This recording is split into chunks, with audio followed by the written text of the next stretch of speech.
आयोजित शिव फुले आणि आंबेडकर अशी एकत्रित समविचारी जयंती आणि या जयंतीच्या निमित्तानं जमलेले आपण सर्व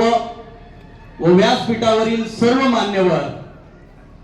खऱ्या अर्थाने डॉक्टर बाबासाहेब आंबेडकर असतील,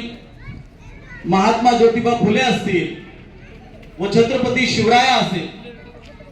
खऱ्या अर्थानं छत्रपती शिवरायांच्या विचाराचा वारसा आपल्या डोक्यामध्ये घेऊन छत्रपती शिवराय हे हृदयात न बसवता डोक्यात ठेवून महात्मा ज्योतिबा फुल्यांनी आपलं काम केलं आणि महात्मा ज्योतिबा फुल्यांचा विचार आणि छत्रपती शिवरायांचा विचार डोक्यामध्ये ठेवून माझ्या डॉक्टर बाबासाहेब आंबेडकरांनी या देशाला संविधान दिलं। या अशा अत्यंत जिवंत विचाराच्या महापुरुषांची जयंती